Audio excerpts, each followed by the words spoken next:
নমস্কার দর্শক বন্ধু, আমি দশভুজমা ব্লগস আরও একটা গুরুত্বপূর্ণ ভিডিও উপস্থাপন করতে চলেছি। আশা করছি তোমরা প্রত্যেকে ভালো আছো, সুখে আছো। তোমাদের সুখ, শান্তি, সমৃদ্ধি কামনা করে আমি আমার ব্লগটা শুরু করছি। এবছর নীল ষষ্ঠী কবে এবং নীল ষষ্ঠীর দিন অবশ্যই বাতি জ্বালানোর সময় এই মন্ত্রটা বলে বাতি জ্বালাও। কী রঙের বাতি জ্বালাবে এবং নীল ষষ্ঠীর দিন অবশ্যই কি কি ফল দিতেই হয়, এইগুলো দিলে মহাদেব অত্যন্ত সন্তুষ্ট হন। এবং নীল ষষ্ঠী পূজা পাঠের শেষে ব্রত কথাটা অবশ্যই পড়ো। সমস্তটা নিয়ে আসছি, তোমরা ভিডিওটা শেষ পর্যন্ত দেখো। যদি ভালো লাগে অবশ্যই কমেন্ট করো এবং লাইক, সাবস্ক্রাইব, শেয়ার করে পাশে থাকো, উৎসাহ করো। তাহলে আরও নতুন নতুন ভিডিও তোমাদের সামনে তুলে ধরতে পারবো। বলবো 2026 সালে নীল ষষ্ঠী পালিত হবে 13ই এপ্রিল সোমবার, বাংলা পঞ্জিকা অনুসারে 30শে চৈত্র 1432 সালে। এবারে নীল ষষ্ঠী পড়েছে। নীল ষষ্ঠীর শুভ সময় বা বাতি দেওয়ার শুভ সময়, বাতি জ্বালানোর শুভ সময় কখন বলবো। নীল ষষ্ঠী বাতি জ্বালানোর সবচেয়ে শুভ মুহূর্ত বিকেল 5টা 2 থেকে সন্ধ্যা 7টা 15। এই সময় শিব পূজা করে যথারীতি নিয়ম অনুযায়ী যেভাবে পুজো করতে বলা হয়েছে, পঞ্চামৃত দিয়ে অভিষেক করিয়ে ফুল ফল বাতি জ্বালিয়ে অবশ্যই এই সময় সন্তানের মঙ্গল কামনা করে। এই শুভ সময়ের মধ্যে অত্যন্ত শুভ ফল পাবে। যদি সম্ভব না হয় অতক্ষণ উপবাস থাকা, তাহলে ফল জল শরবত নিয়েও অন্তত সন্ধেবেলা বাতিটা জ্বালাও। বাতি জ্বালানোর শুভ সময় জানিয়ে দিলাম। এবারে বলবো বাতি জ্বালানোর মন্ত্র কি। নীলের ঘরে দিলাম বাতি, সাক্ষী থেকো মা ভগবতী। এই মন্ত্র 3বার বলে যটা সন্তান তটা সন্তানের নামে 3বার মন্ত্র বলে বাতি জ্বালাবে। বাতিটা নীল রঙের হলে বেশি ভালো হয়। এবং ঘিয়ের প্রদীপ তো অবশ্যই মহাদেবের কাছে একটা নিবেদন করবে এবং অখণ্ড আতপ চালও নিবেদন করবে। অখণ্ড আতপ চাল দিলে সুখ, শান্তি, সৌভাগ্য মিলবে অবশ্যই। আর সন্তানের মঙ্গল কামনায় বাতি অবশ্যই দাও। আর কি ফল অবশ্যই দিতে হবে সেটাও শোনো। আম নীল ষষ্ঠীতে দিতেই হয়। নীল ষষ্ঠীতে আম দেবে, কলা দেবে, বেল দেবে। তার সঙ্গে যদি ডাব পারো অবশ্যই ডাব দাও, শশা দাও। যত ঠান্ডা ফল আছে ঠান্ডা ফল দাও। এই দিনেই মনে করা হয় মহাদেব এবং মাতা পার্বতীর বিয়ে হয়েছিল। বিবাহের দিন ছিল এই নীল ষষ্ঠীর দিন। যাই হোক, তোমাদের সমস্তটা বলে দিলাম। খুব সুন্দর করে নীলের পূজা করো।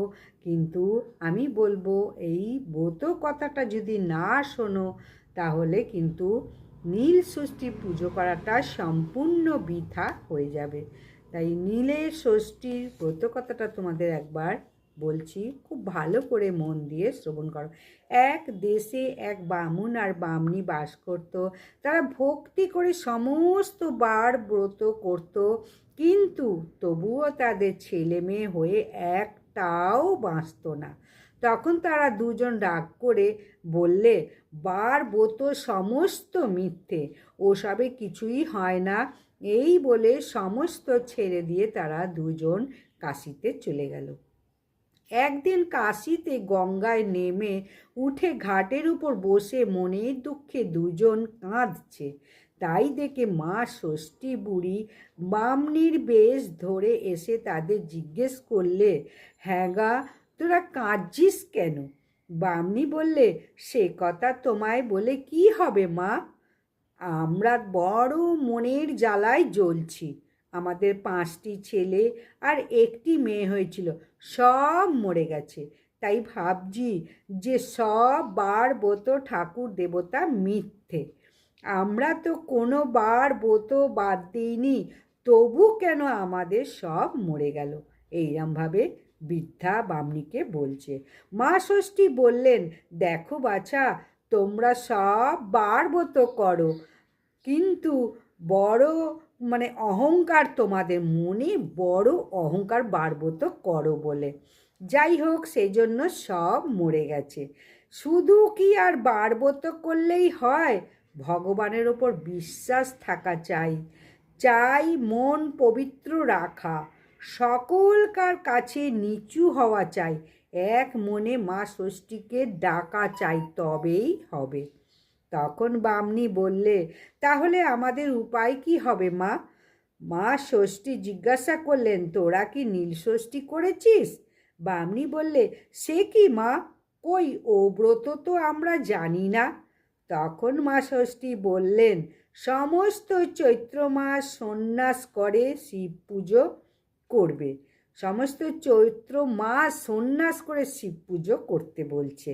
তারপর সংক্রান্তির আগের দিন সমস্ত দিন উপবাস করে সন্ধ্যার সময় নীলাবতীর পুজো করে নীলকণ্ঠ শিবের ঘরে বাতি জেলে দিয়ে মা ষষ্ঠীকে প্রণাম করে তবে জল খাবে।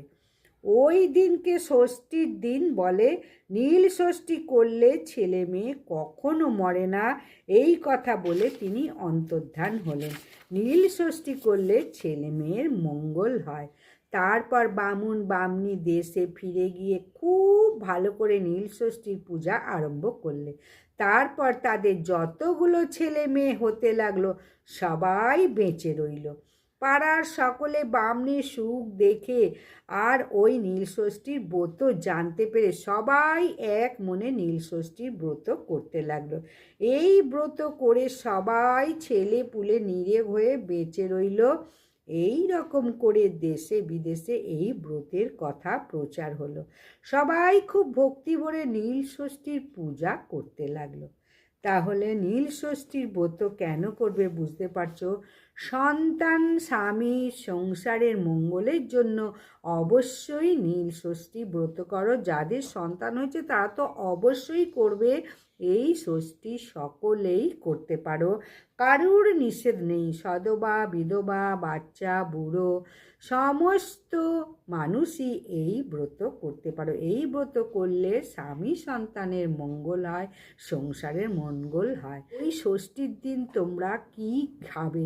একটা জিনিস অবশ্যই খাও ষষ্ঠীর দিনকে, ছোলার ছাতু জল দিয়ে মেখে মিষ্টি দিয়ে বা শুধুও খেতে পারো, চিনি দিয়ে বা গুড় দিয়ে বা এমনি মিষ্টি ছাড়াও মেখে অবশ্যই সবার প্রথমে ব্রত কথা শুনে এই নীল ষষ্ঠীর দিন ছোলার ছাতু খেয়ে তারপরে উপবাস ভঙ্গ করবে। আর এই যে ফলটা দিচ্ছ, এই আমটাও কিন্তু নীল ষষ্ঠীর আগে কেউ খেও না। আগে বাবা মহাদেবকে অর্পণ করো, তারপরে তোমরা আম খাও। এই আম খাওয়া নিষেধ, এটাই একটা বৈজ্ঞানিক ব্যাখ্যাও আছে। তার কারণ এর আগে আম খেলে আমের আঠা গলায় লাগবে, গলা খুসখুস করবে, ঠান্ডা লাগবে, সর্দি কাশি হবে। সেই জন্য নীলষষ্ঠীর আগে আম খাওয়াও নিষেধ, এটাই বৈজ্ঞানিক ব্যাখ্যা। যেমন কুল সরস্বতী পুজোর আগে খায় না, খেলে সর্দি কাশি জ্বর জ্বালা হয়, ঠিক সেই রকম আমও নিষেধ আছে নীলষষ্ঠীর আগে খাওয়া। বাবাকে দাও, তারপরে আম খাও, তার আগে কিন্তু আম খেও না। আমটা কিন্তু বোঁটা সহ দেবে, তাহলে বাবা মহাদেব যে কোনো ফল বোঁটা সহ দিতে পারলে বেশি ভালো হয়। বেল, কলা, আম যা যা ফল দেবে বোঁটা সহ দিতে পারলে বেশি ভালো হয়। সেটা যদি না জোগাড় করতে পারো, মনে ভক্তি, বিশ্বাস, ভালোবাসা, শ্রদ্ধা, শুদ্ধাচার থাকলেই তুমি ভগবানকে পাবে, স্বামী সন্তানের মঙ্গল হবে। প্রত্যেকে খুব ভালোভাবে নীল ষষ্ঠী পালন করো। আগের দিনকে কিন্তু অবশ্যই নিরামিষ আহার গ্রহণ করবে। নিরামিষ আহার গ্রহণ না করলে পরের দিন ব্রত বার করা যায় না, কারণ আমরা আমিষাশী ভোজন করি। তো যারা নিরামিষাশী ভোজনকারী তাদের কোনো অসুবিধা নেই, কিন্তু যারা আমিষ ভোজন করে তাদের আগের দিনকে অবশ্যই নিরামিষ ভোজন করতে হবে। ভিডিওটা যদি ভালো লাগে লাইক, সাবস্ক্রাইব, শেয়ার করে দাও। নমস্কার, বিদায়।